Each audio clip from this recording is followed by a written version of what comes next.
안녕하세요. 책 읽어주는 북면 아저씨입니다. 지금 읽어드릴 책은 지난번 이어 2회째 사마천 사기입니다. 색이 새하면 사랑도 사라진다. 여부리는 500금을 자초에게 교재배로 나누어주고 나머지 500금으로 조나라의 질긴기한 물건들을 사가지고 진나라로 돌아갔다. 그는 즉시 화양 부인을 가장 잘 움직일 수 있는 사람인 화양 부인의 언니를 만났다. 그 언니는 여부리가 이전부터 몇 번 장사관계로 만나 선물도 많이 바쳤던 사람이었다. 여부리는 선물로 사왔던 물건을 모두 그들 자매에게 바치면서 넌지시 떠보았다. 지금 진나라에 계신 자초 왕자님은 각국의 유명 인사들과 널리 접촉하여 그 명성이 날로 높아가고 있는 총명한 분입니다. 그분은 항상 화양 부인을 하늘처럼 존경한다. 아버님과 부인을 사모하여 밤낮으로 눈물을 흘린다고 말씀하십니다. 이 말을 듣게 되자 화양 부인의 언니는 매우 기분이 좋았다. 여부리는 언니에게 다음과 같이 화양 부인께 말씀드리라고 일러두었다. 듣건대 색으로 남을 섬기는 자는 색이 새하면 사랑 걸린다고 합니다. 지금 당신은 태자의 사랑을 한 몸에 받고 있지만 애석하게도 후자가 없습니다. 지금부터 총명하고 효심이 두터운 분을 골라 태자의 후계를 정하고 그를 양자로 삼아야 합니다. 그렇게 해야 태자가 살아계실 때는 물론이고 또한 태자에게 만일의 일이 생겨도 양자가 왕위에 오르기 때문에 당신은 건세를 잃지 않고 살아갈 수 있는 것입니다. 이를 두고 영원한 이로움을 얻는다고 합니다.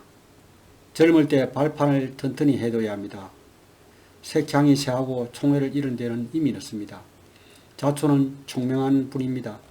그는 형제들의 순수로 보아도 그렇고 생모의 순위로 보더라도 후계자로 전혀 생각지 않을 것이므로 당신을 끝까지 섬길 것입니다. 그러니 자초를 후계자로 정해놓으면 당신은 평생 편안하게 살 수 있을 것입니다. 화양 부인이 들으니 그럴듯했다. 얼마 후 화양 부인은 태자에게 자초가 총명하며 또 그와 교제하고 있는 많은 제후들이 얼마나 그를 칭찬하고 있는가를 자세히 설명했다. 그러고는 눈물을 흘리며 말했다. 저는 다행히도 태자님의 사랑을 한 몸에 받고 있지만 아들이 없습니다. 바로 근데 자초를 후계자로 정하여 저희 장례를 맡길 수 있도록 해주십시오. 안국군은 그 청을 받아들였다. 이후 안국군과 화양 부인은 자초에게 많은 액수의 자금을 보내게 되었고 여부리에게 자초를 잘 돌봐 주도록 부탁하였다. 그리하여 자초의 명성은 제후들 사이에 갈수록 높아져 갔다. 진시황 출생의 비밀. 조나라의 수도인 한단은 예로부터 미인향으로 잘 알려져 있던 풍류의 도시였다. 돈 많은 여부리는 돈의 위력으로 미모의 무의들을 집에 들여놓고 있었다. 어느 날 자초가 여부리의 집에 초대되었는데 가장 아름다운 무의를 보는 순간 반해버렸다. 자초는 축배를 들자마자 그 의자를 자기에게 달라고 했다. 그런데 그 무의는 입이 여부리의 애집이 되어 아이까지 임신하고 있었다. 그러나 자초의 청을 거절하게 되면 이제까지 전 재산을 던져 투자한 것이 물거품이 되어버리고 만 것이다. 그래야 여부리는 그녀를 자초에게 이 여인이 금난을 낳아줄 것입니다 하며 넘겨주었다. 그녀는 임신한 사실을 숨긴 채 자초에게 제가해 갔다. 후에 그녀는 자초와의 사이에 사내아이를 낳았는데 그 아이 이름이 정이며 이 정이야말로 바로 육국을 평정하고 천하를 통일했으며 뒤에 호랑이라 칭해졌던 진시황이었다. 그 즈음 진나라는 백기 장군이 장평에서 조나라의 40만 대군을 격파하고 난 뒤이어서 조나라 수도 한단을 포위했다. 이때 자초는 목숨을 빼앗길 위기에 몰렸지만 여부리가 황금 600건으로 관리를 매수하여 자초는 조나라를 탈출할 수 있었다. 조나라는 자초의 처자를 죽이려고 했는데 자초의 부인은 원래 조나라에서도 갑부로 꼽히는 집안의 딸이었기 때문에 안전하게 출신할 수 있었다. 이었고 진나라의 왕이 죽고 안국군이 저기하자 자초는 태자가 되었다. 조나라에서도 자초의 부인과 아들 정을 극진하게 대접하여 진나라로 보내게 되었다. 안국군은 저기한 지 불과 1년 만에 죽고 말았으며 그 뒤를 자초가 진나라 왕위를 계승하니 그가 바로 장량왕이다. 여부리는 성상에 임명되었고 낙양지역의 10만호를 시급으로 삼았다. 생모 하인은 하태우로 칭해졌으며 화양 부인은 화양태우로서 존경을 받으며 살았다. 그러나 장량왕 역시 제3년 만에 죽고 드디어 태자 영쟁이 왕위를 이어받았다. 바로 훗날의 진시황이다. 그러나 새로 즉위한 왕은 이제 겨우 13살이었다. 여부리는 더욱 완벽하게 권력을 장악하여 성상보다 높은 상국으로 올랐으며 또한 중부로 칭해지며 집안에 무려 10,000명의 노비를 부리는 등 일제를 호령하였다. 때를 얻으면 놓치지 말라. 이사는 원래 초나라 상체 사람이다. 그는 젊은 시절에 작은 마을의 말단 관리로 일하고 있었다. 어느 날 이사는 관청 부근의 변소에서 불길한 찌꺼기를 먹던 쥐를 보았는데 그것은 사람이나 개가 올 때마다 깜짝 놀라 따라나는 것이었다. 그런데 며칠이 지나 양식 창고에 가보니 그곳에도 역시 쥐가 있었지만 좋은 살을 먹고 있었으며 넓은 지붕 밑에 살면서 사람이나 개 때문에 놀랄 필요도 없었다.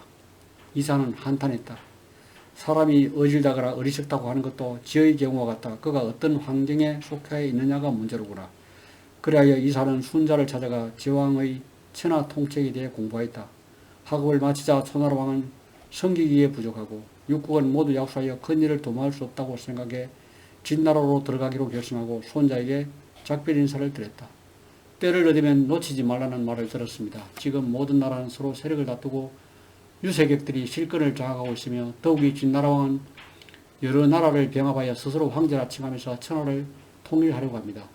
지금이야말로 선비가 바삐 일해야 할 때이며 유세객으로서는 다시 없는 기회라고 생각합니다. 비천한 자리에 있으면서도 아무런 계획을 세우지 않는 자는 마치 초식동물이 고기를 앞에 두고서 먹을 수도 없고 먹을 생각도 없이 단지 한 장의 사람 그림이 나타나자 도망쳐버리는 것과 같습니다. 이 세상에서 비천한 것보다 더한 부끄러움은 없으며 가난보다 더한 슬픔은 없습니다.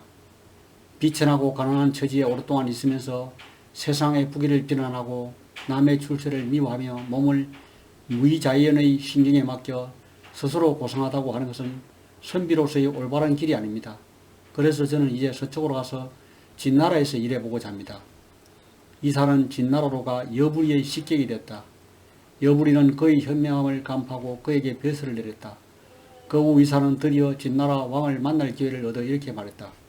평범한 사람은 자주 좋은 기회를 놓치지만 위대한 성취를 이루는 사람은 기회를 이용하여 과감하게 시행합니다. 옛날 진나라 목공이 패자가 되어서도 끝내 육국을 병합할 수 없었던 것은 제후들이 여전히 강했고 주나라 왕실의 덕이 아직 남아 있었기 때문입니다. 그래서 춘추오패가 차례로 일어나서 주나라 왕실을 받들었습니다. 그러나 진나라 효공 이후 주나라 왕실은 쇠퇴하고 제후들이 서로 합병하여 한국과 동쪽에 육국이 세워졌고 진나라가 다른 제후를 부리게 된 지 이미 6대째가 되었습니다. 이제 제후들이 진나라에 복종하는 모습은 마치 중앙에 예속된 군년들과 같습니다. 지금 진나라의 강대한 힘과 대왕의 현명함으로써 모든 나라를 멸망시켜 제업을 이루고 천하를 통일하는 것은 마치 부엌에 있는 먼지를 털어내는 것처럼 손쉬운 일입니다. 이는 천년에 한 번 있을까 말까한 절호의 기회라고 할 수 있을 것입니다.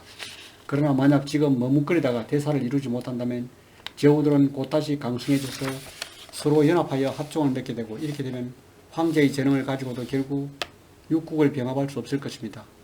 왕이 이 말을 듣고 매우 마음에 흡족하게 생각하여 이사의 벼슬을 올려주었을 뿐만 아니라 그 계책도 받아들여 모사들에게 황금을 주어 몰래 제후들을 설득하도록 하였다.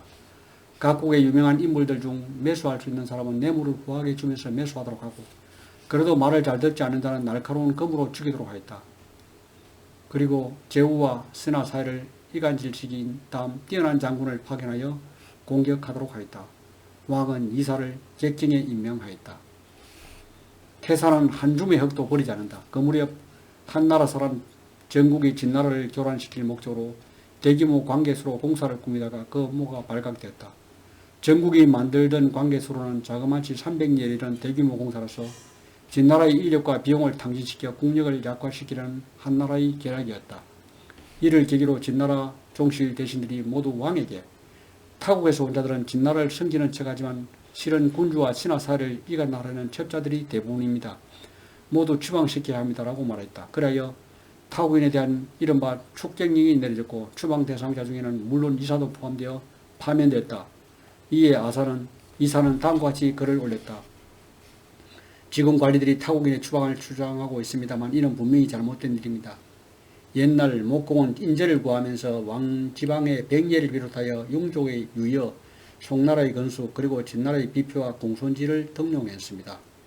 이 5사람은 진나라에서 태어나지 않았지만 목공은 그들을 중용하여 서용을 제압할 수 있었습니다. 또 효공은 상항의 법을 채택하여 나라의 질서를 잡았기 때문에 백성들은 부유해지고 국가는 부강해졌습니다. 그로 인해 제후들이 속속 복속하였고 초나라와 이 나라를 격파하여 천리의 영토를 넓혔기 때문에 오늘날까지 진나라가 융성함을 자랑할 수 있게 되었던 것입니다.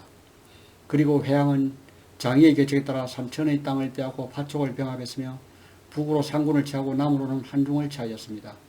뿐만 아니라 초나라의 은과 영을 점령하고 동쪽으로는 비옥한 성고의 땅을 빼앗았으며 드디어 육국의 합종을 깨뜨리고 진나라를 숨기도록 하여 그 공적이 오늘에 이르고 있습니다. 한편 소왕은 범죄를 얻어 양우를 내쫓고 왕실의 거리를 높여 결국 주나라를 멸망시키고 진나라의 제업을 이루도록 하였습니다. 이 네 분의 군주는 모두 타국인을 객경으로 중용하여 성공을 거뒀습니다.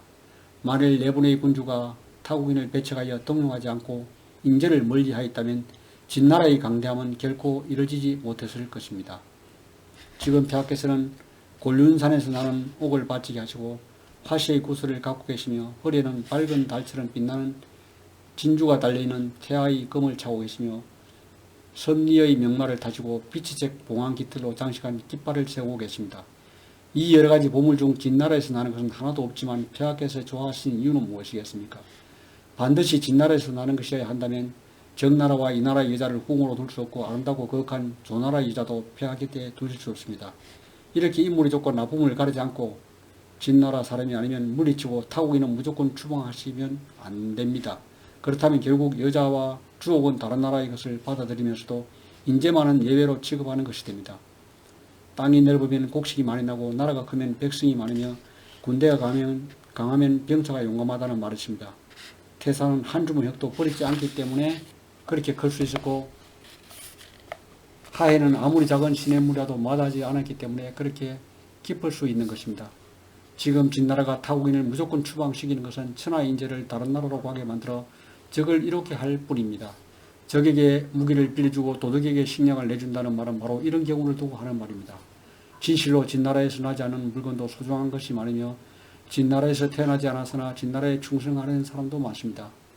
지금 타국인을 추방하려는 것은 적국을 이롭게 하고 원수를 도우는 격이며 이는 안으로는 스스로 인재를 버리고 밖으로는 제후들의 원한을 사는 행위가 아닐 수 없습니다.